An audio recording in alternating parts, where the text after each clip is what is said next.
Welcome to solid state Maharashtra state board new syllabus. बच्चों, आज हम नॉन स्टोइकियोमेट्रिक डिफेक्ट पढ़ने वाले हैं। तो सबसे पहले हम इसकी डेफिनेशन देखेंगे।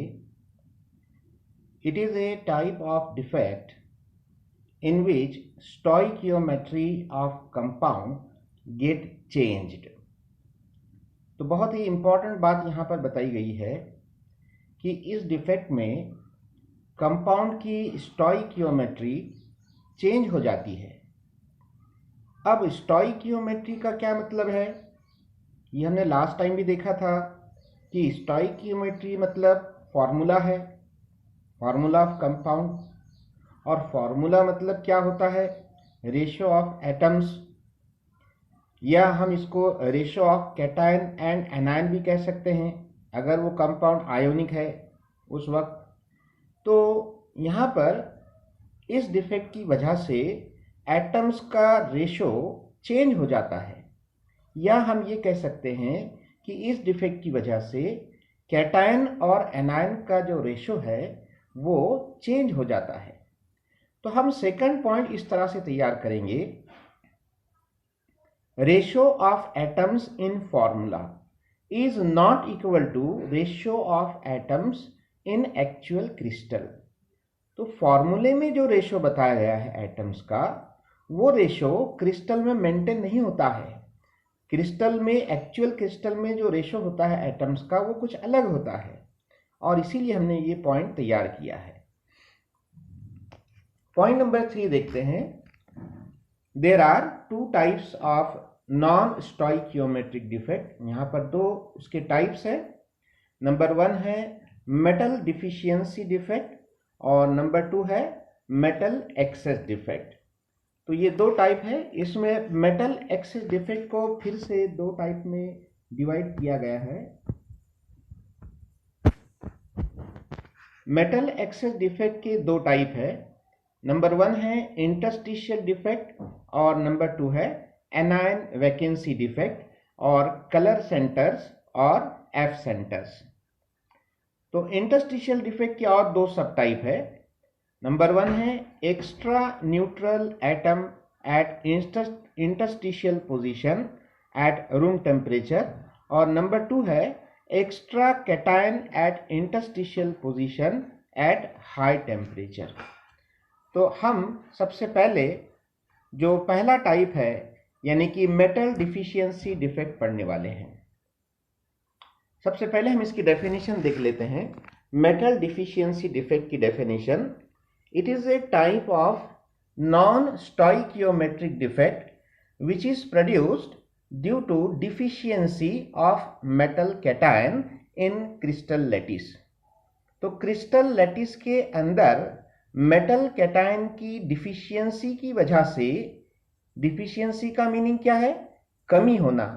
मेटल कैटायन कम हो जाता है बच्चों, तो मेटल कैटायन की डिफिशियंसी की वजह से ये डिफेक्ट तैयार होता है। ओके, पॉइंट नंबर 5 हम तैयार करेंगे।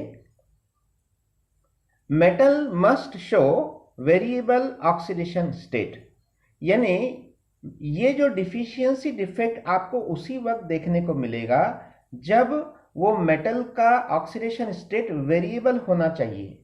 ऑक्सीडेशन स्टेट वेरिएबल होना चाहिए, इसका क्या मतलब है कि एक से ज्यादा ऑक्सीडेशन स्टेट रहने चाहिए उस मेटल के। अब फॉर एग्जांपल सपोज निकेल देखते हैं। निकेल का सिंबल Ni आपको पता है। तो निकेल के दो टाइप के ऑक्सीडेशन स्टेट है। पहला आपको नजर आ रहा है +2 और दूसरा आपको नजर आ रहा है +3। तो मेटल जो है, ये निकेल मेटल दो टाइप के ऑक्सीडेशन स्टेट बता रहा है। तो इसी को हम बोलेंगे कि निकेल जो है वेरिएबल ऑक्सीडेशन स्टेट बता रहा है।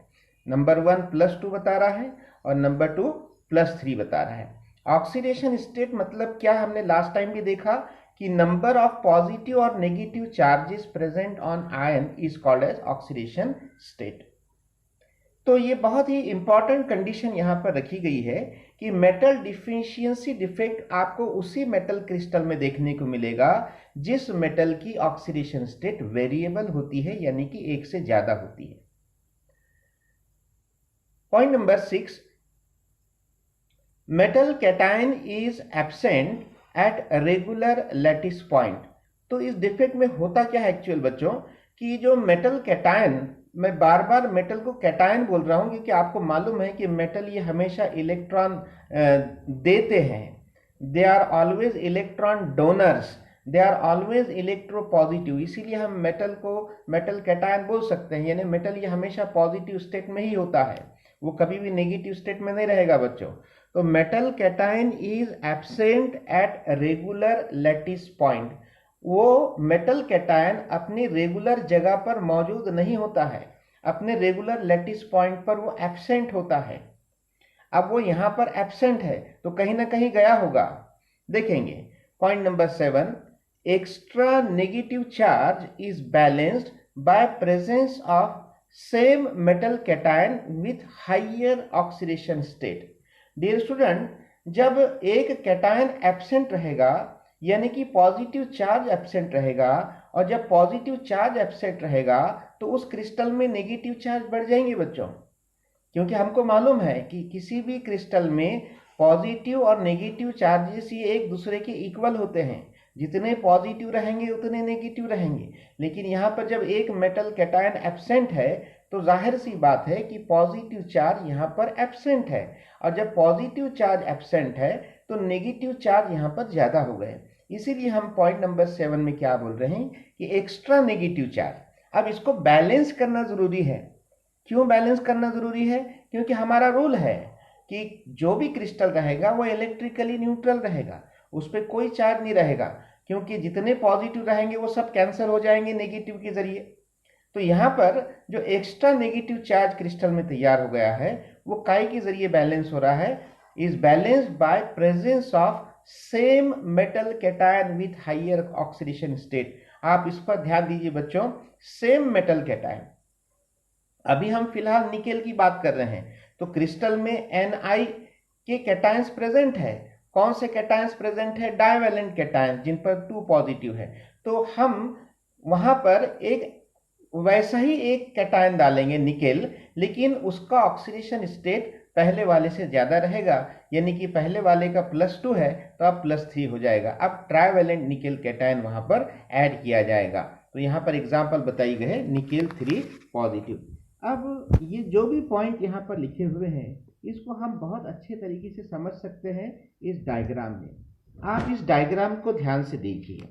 अभी यहाँ पर देखो, आपके राइट साइड में आपको जो डायग्राम नज़र आ रही है उसको मैंने थोड़ा मैनिपुलेट किया हूँ और एक परफेक्ट क्रिस्टल बनाने की कोशिश की है। तो परफेक्ट क्रिस्टल किसका है? NiO का है, निकेल ऑक्साइड का। ये परफेक्ट क्रिस्टल है। What is perfect crystal? A crystal without any defect is called as perfect crystal. तो इस परफेक्ट क्रिस्टल में आप ध्यान से देखिए कि जो छोटे स्फीयर्स है वो निकेल के हैं, और निकेल ये कैटायन की फॉर्म में है, और वो कैटायन कौन सा है? Ni2 positive. यानी यहाँ पर हर एक निकेल का ऑक्सीडेशन स्टेट कितना है? +2 है। और जो एनायन है, जो बड़े स्फीयर्स है, वो एनायन है। वो एनायन किसके है? ऑक्सीजन के। ऑक्सीजन के सर पर 2 नेगेटिव चार्जेस है, यानी कि ऑक्सीजन का ऑक्सीडेशन स्टेट कितना हुआ? -2। ओके। और ये जो परफेक्ट क्रिस्टल है इसका फॉर्मूला क्या है? NiO। यानी आप रेशो, फॉर्मूला मतलब क्या है कि रेशो ऑफ एटम्स देखिए आप, निकेल कितने हैं फॉर्मूले के अंदर? 1 है, और ऑक्सीजन कितने हैं? 1 है। तो यहां पर रेशो कितना हो रहा? 1:1। लेकिन अब आप डिफेक्टिव क्रिस्टल में देखिए, निकेल ऑक्साइड का जो डिफेक्टिव क्रिस्टल है उसको आप ध्यान से देखिए। यहां पर एक निकेल कैटायन एब्सेंट है, इस जगह पर एक निकेल कैटायन एब्सेंट है। ये निकेल कैटायन की वजह से, एब्सेंस की वजह से खाली जगह तैयार हो गई है, जिसे हमने वैकेंसी बोल के लिखा है। तो ये वैकेंसी किसकी है? Vacancy of Ni2 positive. Okay, तो Ni2 पॉजिटिव की वैकेंसी है।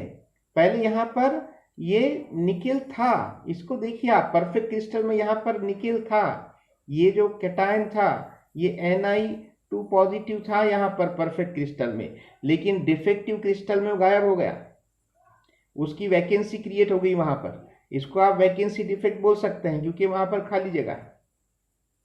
अब एक निकेल कम होने के कारण यहाँ पर 2 पॉजिटिव चार्जेस कम हो गए हैं। ओके, तो हम ये कह सकते हैं कि डिफेक्टिव क्रिस्टल में 2 नेगेटिव बढ़ गए हैं क्योंकि 2 पॉजिटिव कम हो गए हैं। एक निकेल के 2 पॉजिटिव कम हो गए हैं, इसलिए 2 नेगेटिव बढ़ गए हैं। लेकिन ये बढ़े हुए 2 नेगेटिव को, एक्स्ट्रा नेगेटिव चार्ज को कैंसिल करने के लिए, न्यूट्रलाइज करने के लिए, बैलेंस करने के लिए हमको और 2 पॉजिटिव चार्जेस चाहिए। अब वो हम कहाँ से लाएंगे? तो हमने क्या किया, ये पिंक कलर के एटम्स देखो बच्चों, आप ये पिंक कलर के एटम्स, यहाँ पर आप देखेंगे कि इसका जो फॉर्मूला है Ni3 पॉजिटिव है, Ni3 पॉजिटिव, यानी यहाँ पर 3 पॉजिटिव चार्जेस है। पहले ओरिजिनल जो निकेल था उस पर 2 पॉजिटिव थे, लेकिन ये जो पिंक कलर के निकेल हमने बताए हैं तो इस पर 3 पॉजिटिव चार्जेस है, यानी एक पॉजिटिव चार्ज ज्यादा है। तो यहाँ पर वो जो 2 एक्स्ट्रा नेगेटिव चार्जेस यहाँ पर तैयार हो गए थे, क्यों तैयार हुए थे?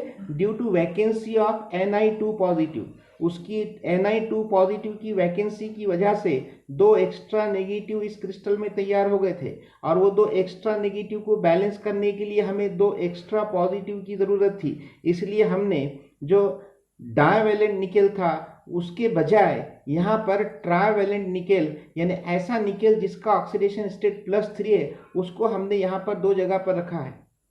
तो 2 जगह पे क्यों रखा है? क्योंकि एक जगह पर रखने पर एक नेगेटिव बैलेंस होगा एक पॉजिटिव के जरिए। यहाँ पर Ni2 पॉजिटिव के बजाय Ni3 पॉजिटिव है, तो इसलिए 2 रखे हैं, क्योंकि 2 नेगेटिव को बैलेंस करना था, इसलिए हमने 2 निकेल ट्राइवैलेंट निकेल रखे हैं। तो डियर स्टूडेंट, आप डिफेक्टिव क्रिस्टल को अगर ध्यान से देखेंगे तो हमने यहाँ पर लिखा है कि जो पिंक कलर की कैटायन है, पिंक कलर की कैटायन का फॉर्मूला क्या है? Ni3 पॉजिटिव है, यानी इसका oxidation state as compare to Ni2 positive ज्यादा है। और कितने से ज्यादा है? +1 से। और एनायन जो पहले था वही एनायन है यहाँ पर, O2 नेगेटिव। और फॉर्मूला देखो यहाँ पर चेंज हो गया, डिफेक्ट की वजह से यहाँ पर फॉर्मूला चेंज हो गया। यहाँ पर कौन सा कैटायन कम हो गया? निकेल। और इसीलिए आप देखेंगे कि इस फॉर्मूले में निकेल का रेशो कितना है? 0.97। और ऑक्सीजन का रेशो डिस्टर्ब नहीं हुआ है बच्चों। ऑक्सीजन का रेशो पहले भी 1 था और अभी भी 1 है। हमने उसको 1.0 लिखा है, ऐसा लिख सकते हैं, लेकिन उसको खाली हम 1 भी पढ़ सकते हैं। तो निकेल का जो रेशो है ये 1 से कम हो गया है।